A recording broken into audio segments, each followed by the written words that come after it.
This little creepy looking guy a few seconds ago was on my cat, embedded into his neck.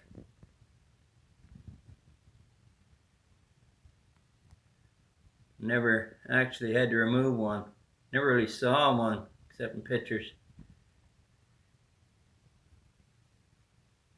Well, buddy, you got a date.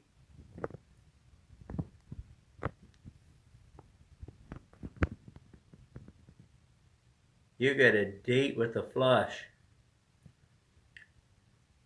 I used a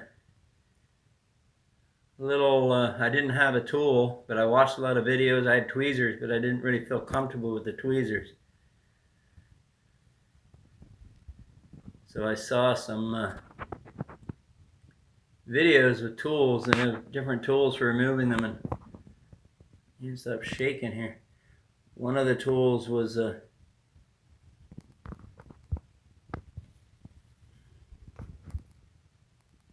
little V tool. Well, one was a crooked V tool, the other one was just a an angled V tool, a little slot V, sharp V in it.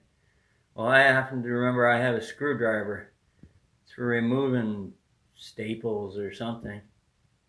Nails, small nails, I don't know. And it worked wonderful.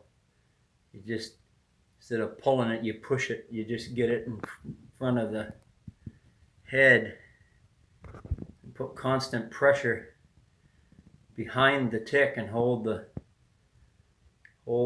skin, and then basically push steady pressure with the screwdriver with this V in it, and then he just come off. And then of course I dropped him on the floor and had to find him, and freaking out. I found him on the floor. And now he's going to take a dive into the flush. I'm glad that I got it without ripping the head off it. That was what I was afraid of. I was going to take him to the vet, but the vet said it's a weekend, so the vet, we called him and said you can probably do it by yourself. So I feel good that I got him out and he's still moving here, which means we got him all.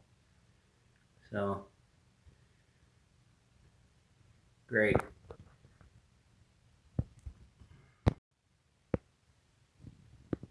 So this is the screwdriver.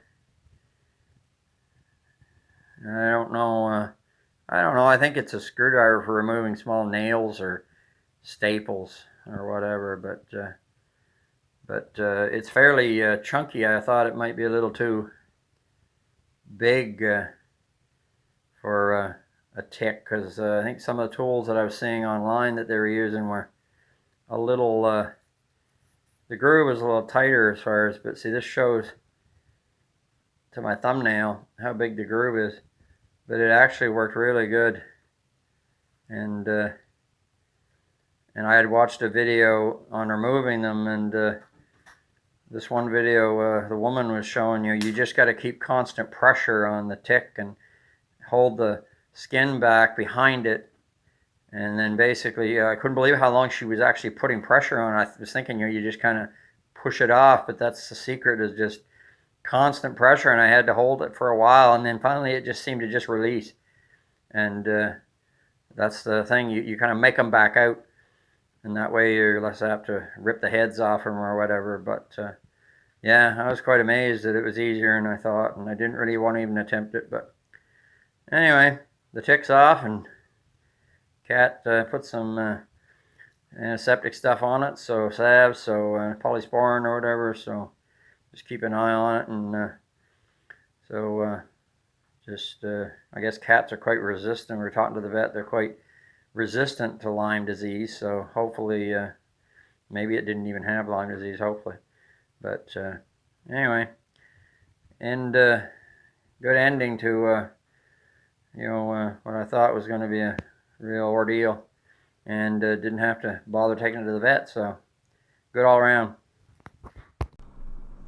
Okay, don't really want to have to subject the viewers to watching this ugly little guy anymore. But a couple of things I wanted to add here to the video was one that my cat actually, our cats, we got 2 cats there, Moonlight and Shadow, actually did have shots, quite a while ago for Lyme disease, and so anyway, but then also I just wanted to mention that when I first felt this on my cat's neck, I was just petting her and scratching her and stuff, felt this bump, and I thought maybe it was a skin tag or something, and I really didn't want to think about being a tick. But then the more I got looking at it, and the thing is, when you see these on your pet, when they're embedded, you see all these creepy legs here going.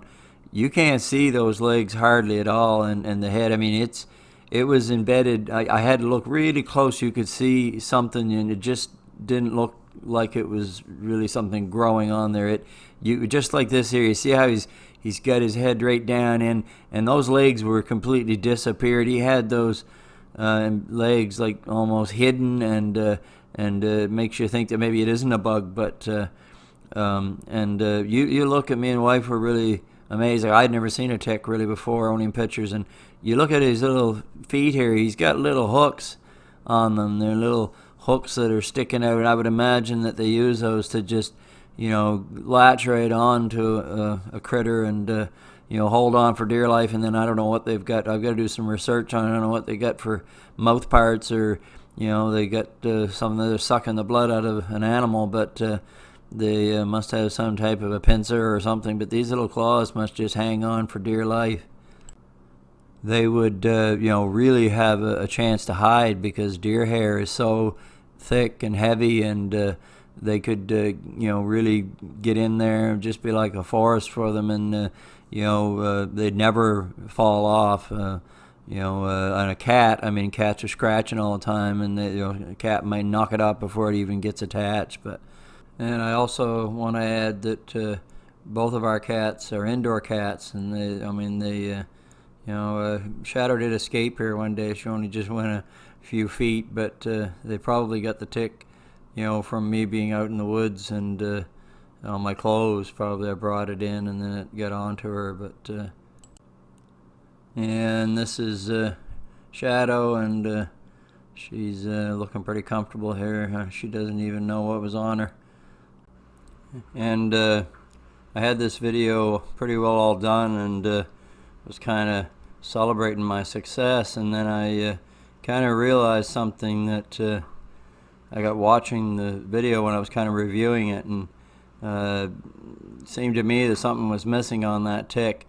So I went and back and looked at some videos and photographs of ticks online, and I realized that I actually hadn't got the mouth parts of the tick because they weren't showing up in the video, and so I went back and looked at the location where he was hooked on, and there was something kind of sticking out a little bit there, and I got a hold of it, and this is a video of it here, and this is the mouth parts that were still in it. These ticks, they have it's like a saw basically that they use to pierce the skin, and it kind of advances and folds back, and then it basically that's why it's so hard to remove them. And online, a lot of the things that I was reading, it said if you get the tick out and it's moving, then you've got it all, but don't believe it.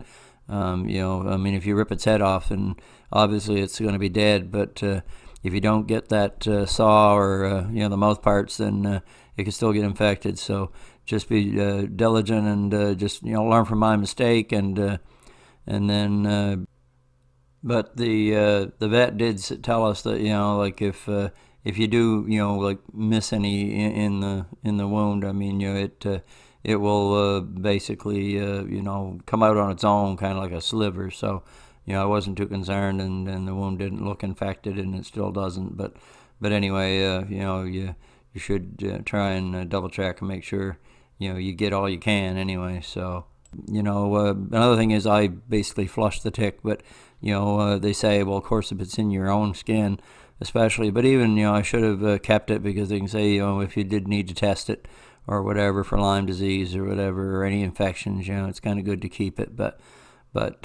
anyway, like I said, I'm glad that I got the tick out, and I'm glad that I realized my error. So just just be thorough, and you'll keep your pet safe. So but I'm glad that we got it off. So thanks for watching.